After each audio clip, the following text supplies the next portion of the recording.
Bob Newhart turning 91 today. From his stand-up comedy to his television shows, he's made many of us laugh over the decades. Yeah, Dean Richards sat down with Bob Newhart on Zoom to talk about his life and career. When you look back on television history, there are a few names that feel more like comfort than celebrity. People who shaped the rhythms of our evenings, the sound of our laughter, and the way we saw everyday life reflected on the screen. Certain faces never fade from memory, not because they demanded attention, but because they earned it over time with humility, grace, and a rare comedic talent. For over 6 decades, Bob Newhart quietly became one of those rare figures. He wasn't loud or outrageous. He didn't rely on shock value or catchphrases. Instead, he made awkward silences into a punchline. He made understatement an art form. And somewhere along the way, he made himself a constant in American comedy. Today, we reflect on the life and legacy of Bob Newhart, an unlikely star who carved out a monumental career while never straying far from the persona that first made people listen. Let's take a journey through his story, his evolution, and the subtle brilliance that made him unforgettable. Bob Newhart never set out to become a household name. In fact, he was about as far from showbiz as you could get, working as an accountant in Chicago, poring over spreadsheets, quietly clocking in and out. But during those dull hours at the office, something unexpected started to take shape. He and a co-worker would record absurd, deadpan telephone conversations just for laughs, purely to entertain themselves. These weren't comedy routines meant for an audience. They were more like inside jokes born from office boredom. And yet, those throwaway tapes would set in motion one of the most unlikely rises in entertainment history. It took just one person with the right ears to hear what others couldn't. Dan Sorkin, a radio DJ with a sharp instinct for humor, stumbled across the recordings and instantly sensed something special. He didn't just laugh, he acted. Sorkin passed the tapes on to Warner Brothers, and in 1960, the label released The Button-Down Mind of Bob Newhart. No tours, no stand-up club grind, no late nights perfecting crowd work. Just a buttoned-up accountant with a stammer and a stack of recorded monologues. And suddenly, he had the #1 comedy album in the country. But this wasn't just a modest hit. It was a phenomenon. The Button-Down Mind didn't just top the comedy charts, it outsold music icons like Frank Sinatra and Nat King Cole. It was lightning in a bottle, an accidental star colliding with a culture ready for something different. In a world of slick performers and loud, in-your-face jokes, Bob Newhart came across as the unassuming guy next door, and people couldn't get enough of it. What made Newhart's comedy so revolutionary wasn't just the content, it was the delivery. Where most comics were racing to the punchline, Newhart meandered toward it, pausing, stammering, always sounding just a bit unsure. His timing was surgical. He didn't shout, he didn't mug for the camera, and he never relied on cheap laughs. Instead, he created entire scenarios using just one side of a phone conversation. The audience never heard the other half, but they didn't need to. Newhart's reactions told the whole story. Take, for example, his bit about Abraham Lincoln getting PR coaching before the Gettysburg Address. or the hilariously mundane security guard trying to explain King Kong's destruction to his boss. These routines weren't just funny. They were immersive. Listeners weren't being told a joke. They were being brought into a world, one absurd scenario at a time. And despite being unlike anything else at the time, the audience got it. They really got it. Newhart's first two albums didn't just chart. They dominated. For a while, he held the #1 and #2 spots on the Billboard charts simultaneously. That kind of success was unheard of for a comedian. Then came the Grammys. Not one, not two, but 3 major awards, including the coveted Album of the Year. Yes, Bob Newhart beat Frank Sinatra and Harry Belafonte, all without even breaking a sweat. The charm of Bob Newhart lies in how effortless it all felt. He wasn't flashy. He didn't swagger. He never looked like he was trying to be funny. But maybe that's exactly why he was funny. His brand of humor, subtle, awkward, and steeped in realism, felt like a breath of fresh air. He was the comic who didn't need to shout to get your attention. All he had to do was pick up a phone and react. And perhaps the most astonishing part? It all started by accident. A man bored at his day job, cracking jokes into a tape recorder, somehow redefined American comedy. It's the kind of story that doesn't make sense on paper. But then again, neither did a shy, stammering accountant becoming a comedy legend. And yet, Bob Newhart didn't just become famous. He became unforgettable. Bob Newhart's story wasn't supposed to go this way. He wasn't a performer polishing his act in smoky clubs or chasing casting calls in Hollywood. He was a mild-mannered accountant with a stammer, more at home behind a calculator than a camera. But after his surprise breakout with The Button-Down Mind, there was no turning back. The quiet guy from Chicago had suddenly become a household name, and the world wanted more of him. That next step, making the leap from records and radio to live television, could have gone terribly wrong. But Newhart, true to form, handled it the only way he knew how, with humility, wit, and a whole lot of awkward charm. His first foray into television came with a variety show, The Bob Newhart Show, not to be confused with the later sitcom of the same name. It only lasted 1 season, but that didn't matter. The critics loved it. So did the Emmy voters. And perhaps more importantly, it gave Newhart a place to be exactly who he was. Not a flashy performer, but a calm, soft-spoken presence who somehow stole every scene by doing less, not more. As his fame grew, so did his guest appearances. He became a regular on all the major talk shows, from The Tonight Show with Johnny Carson to The Dean Martin Show. But unlike many comedians who thrived on dominating the room, Newhart's brilliance was in how he underplayed everything. He never tried to dazzle with punchlines.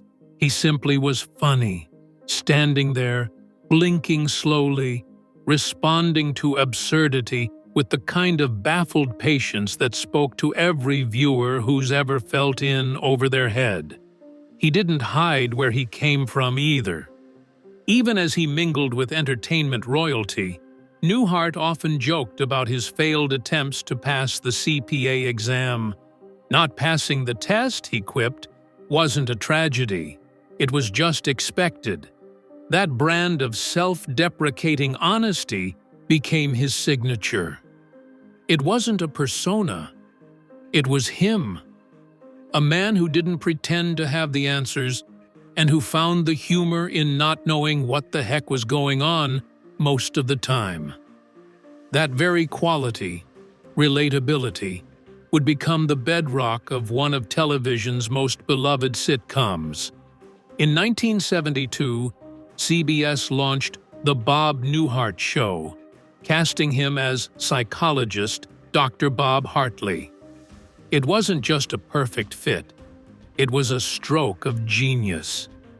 Newhart, as the straight man surrounded by a sea of neurotic patients, nosy neighbors, and eccentric co-workers, anchored the chaos with a calm, dry wit that made every scene sing. What made the show truly shine was the chemistry among its cast. Suzanne Pleshette, who played Bob's wife Emily, brought warmth and edge to their on-screen marriage. Marcia Wallace, as the quick-tongued receptionist Carol, added another layer of comedy, while Bill Daly's airheaded neighbor Howard Borden became a fan favorite in his own right. But through it all, Newhart was the constant, confused, kind, and always one pause away from the perfect comedic moment. The brilliance of the show was in how little it tried to be funny. It didn't rely on zingers or pratfalls. Instead, it leaned into the awkwardness of real human behavior. Newhart's strength was letting the moment breathe. His long pauses, nervous stammers, and slow burn reactions were more than just quirks. They were his toolkit. And when placed in the role of a psychologist, a man who listens for a living, it became comedic gold. The show ran for 6 seasons, holding its own in a golden age of television alongside giants like All in the Family and The Mary Tyler Moore Show. And yet, The Bob Newhart Show carved out its own space with a quieter kind of brilliance. It didn't shout to be heard. It trusted the audience to lean in, to catch the nuance, and to find the humor in the silences. What set Newhart apart was how he made neurosis not only funny, but endearing. He wasn't mocking his patients or the people around him. He was simply trying to understand them, to keep his cool while the world spun madly on. That made him more than just a comedic lead. It made him a mirror, a soft-spoken everyman reflecting the absurdity of everyday life with a bemused shrug and a slow blink. From accountant to icon, Bob Newhart didn't chase the spotlight. He brought his own quiet, brilliant light with him, one awkward pause at a time. 10 years after the Bob Newhart Show wrapped, Bob Newhart returned to primetime with Newhart, stepping into a new character with a familiar tone. This time, he was Dick Loudon, an author and how-to book writer who decides to leave the noise of New York City behind for the peace of rural Vermont. But, of course, peace is the last thing he finds. He and his wife buy a quaint inn hoping for tranquility. What they get is a parade of oddball locals and guests who seem to have walked in from another universe. The beauty of Newhart wasn't just in the concept, it was in the cast. The supporting characters were even more eccentric than in his previous show, often so offbeat that they felt like cartoons. And yet, Newhart once again played it perfectly straight. His character didn't try to out-weird them or out-talk them. He simply stood in the middle of the absurdity with a steady gaze and that classic confused stammer. Whether it was Larry introducing his identical brothers Daryl and Daryl, who, of course, never spoke, or the constant stream of clueless townies, it was always Newhart's deadpan reactions that made the comedy land. For 8 seasons, Newhart held a devoted audience. It never relied on shock value or loud punchlines. Instead, it built a world of gentle absurdity, anchored by a protagonist who never seemed fully prepared for what was coming next. And then came the final episode, one of the most iconic and daring in TV history. The show ends with Dick Loudon getting hit in the head with a golf ball. He blacks out, and then the screen fades in. But this time, he's not in Vermont. He's back in his old Chicago apartment, lying in bed next to Suzanne Pleshette, his wife Emily from The Bob Newhart Show. The entire 8 seasons of Newhart had been a dream. The studio audience erupts. It's a moment of pure, brilliant television. The twist wasn't just a punchline, it was a masterstroke. It paid tribute to both shows in a way that felt deeply satisfying to longtime fans. It was bold, meta before meta was trendy, and so unexpected that it became instantly legendary. TV critics still rank it among the greatest series finales of all time. That one final scene didn't just wrap up a show. It wrapped up decades of work in a way that was smart, funny, and emotionally resonant. Bob Newhart had once again delivered a comedic moment that became part of pop culture history. But while most entertainers would call it a day after something like that, Newhart didn't stop. He just kept going, quietly, smoothly, without any need for reinvention. In 2013, over 50 years into his television career, Bob Newhart won his first Primetime Emmy Award. It wasn't for headlining a show, but for a guest appearance on The Big Bang Theory. He played Professor Proton, a washed-up science show host turned reluctant mentor to Sheldon Cooper. The role was small, but his presence was huge. He played it with his trademark restraint, understated, gentle, and yet uproariously funny. Every pause, every squint, every carefully delivered line reminded audiences, both new and old, why Newhart was still a master. The role struck such a chord that he returned multiple times, even showing up posthumously as a vision in the spin-off Young Sheldon. And while most people knew Newhart as the king of comedy, he also popped up in more serious shows like ER, where he delivered a poignant performance that proved he could hold dramatic weight just as effortlessly. What's truly remarkable is that even as he aged well into his 80s and 90s, he never lost that perfect timing. Marveled.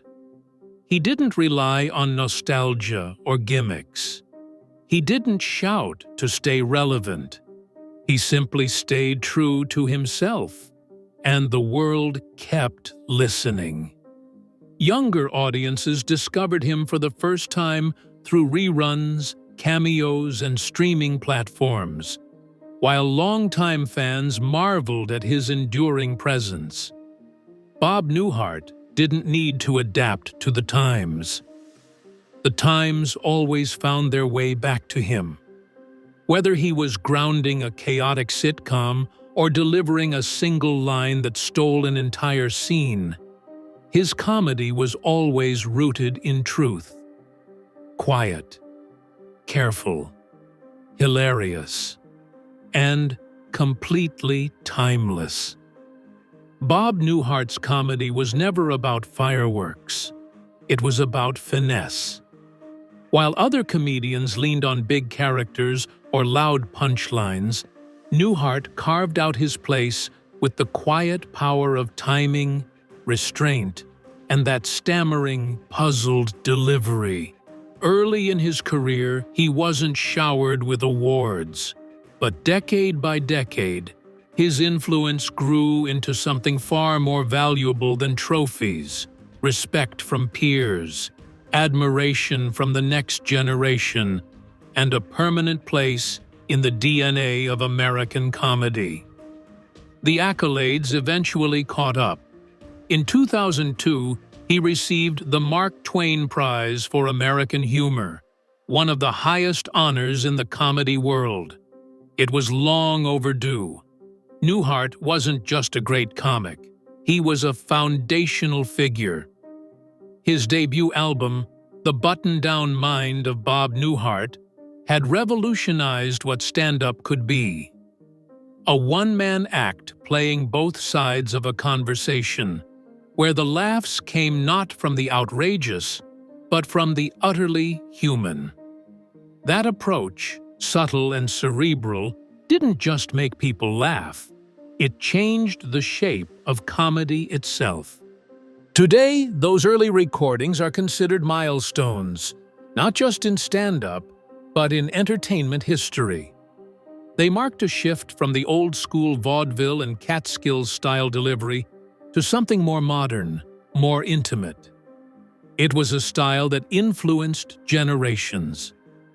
Jerry Seinfeld has cited Newhart as a major inspiration, as have comedians like Ellen DeGeneres and Jim Gaffigan. They admired how he didn't need to dominate a room. He let the silence work for him. He turned social discomfort into art. In a world where comics often race to the punchline, Newhart's pauses were where the magic happened. Yet, through all the influence and the belated recognition, Newhart remained refreshingly grounded. In his memoir, he joked that Lifetime Achievement Awards should really be handed out early, while the recipient still had the mental clarity to know what was happening. That kind of sharp, self-aware humor was exactly what endeared him to fans. He never chased fame. He accepted it with a shrug and a smirk. Even as the curtain slowly drew on his public life, Newhart didn't disappear. He continued to make appearances in interviews, documentaries, and tributes, not with the urgency of someone clinging to relevance, but with the quiet confidence of a man who had already said everything he needed to. Every time he showed up, whether in a short guest spot or a simple voice cameo, it felt like a gift. Viewers didn't need a grand goodbye. They just needed a reminder of the voice and presence that had been part of their lives for decades. One of those final reminders came in 2020, when he voiced a character in Young Sheldon.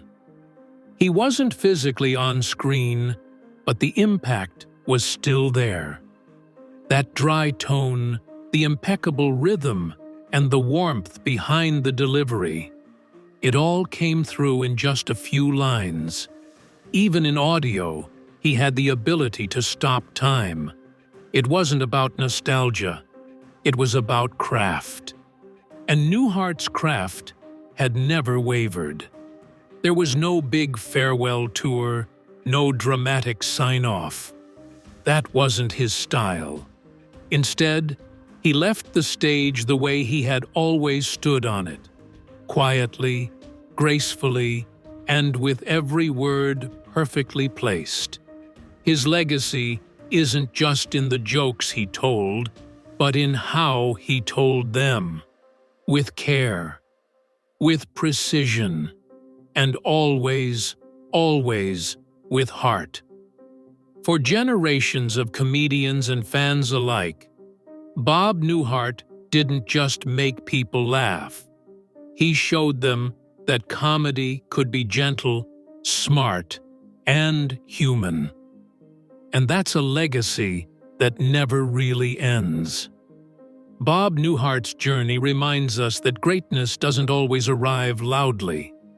Sometimes it comes in pauses, in stammers, in bemused expressions, and in raised eyebrows. He never played to the back of the room. He played to the front row, one person at a time. At a time when comedy is often driven by speed and spectacle, Bob Newhart's legacy is a masterclass in subtlety, sincerity, and staying true to your voice. Fans didn't cry because of a final interview. They cried because Newhart felt like part of their lives, an old friend who helped them laugh through awkward moments, tough days, and quiet evenings. His absence is felt not because he demanded our attention, but because he earned it quietly, beautifully, and without ever needing to raise his voice. Bob Newhart may be gone, but his voice, humor, and legacy live on in every awkward pause, every quiet laugh, and every rerun that still feels fresh. If Bob Newhart made you laugh, made you think, or simply made your day a little lighter, let us know in the comments below. What's your favorite Bob Newhart moment? Don't forget to like this video, subscribe for more stories about legendary entertainers, and hit the notification bell so you never miss a tribute to the icons who shaped our culture. Thank you for watching. And thank you, Bob Newhart, for the laughter that never needed to shout.